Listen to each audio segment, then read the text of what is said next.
step set up a product listing on Etsy in under 5 minutes. First off, you want to go to your shop dashboard, click on listings on the left, and then click add a listing here on the top right. Next, you need to fill out some basic info about your listing, whether it's digital or physical product, who made it, what it is, and when did you make it.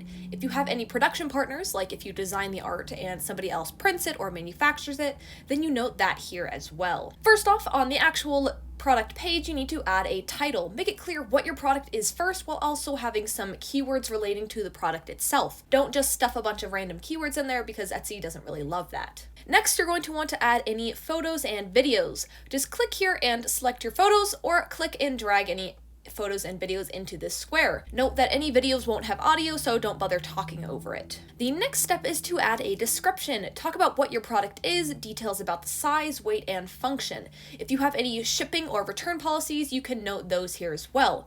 For inspiration for what to include, you can look at other people's similar product listings. If you need any personalization, like for a custom product, you can add that detail here as well. Next is the price.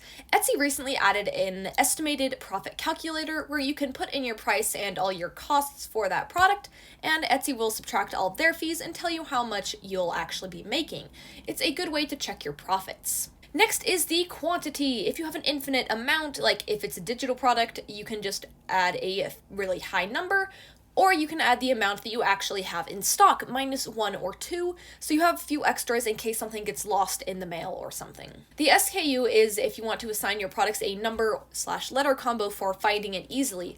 It's helpful if you have a lot of products, but if you just have a couple, then you probably don't need it. For variations, they're nice if you have multiple options for color, size, materials, or etc. You do have to set a category first, which is down here. The category tells Etsy and customers where they can find your product. They'll be able to find it in any of those categories and subcategories. If you want to add any further attributes so buyers can more easily find your products and the details about them, you can do that here. Next, you have tags. Tags are how people can discover your products, like tags on Instagram or TikTok.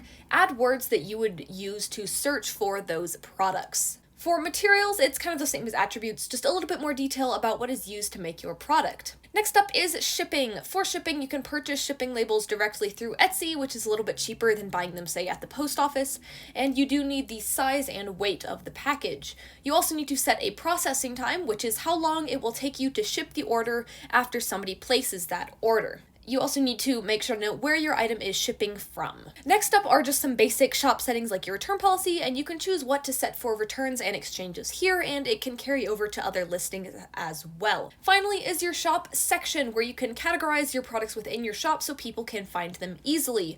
You could do it by type of product, like all of your stickers, or if you do fandom-based things, by type of fandom. I categorize mine by fandom since I've found that as a buyer, that's more convenient for me.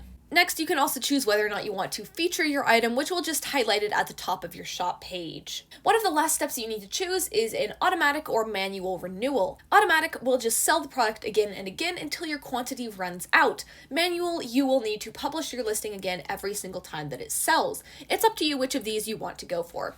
But once all of that is done, you can click publish, pay the listing fee, and you are good to go. If you found this video helpful, make sure to like and subscribe, and I will see you all next time.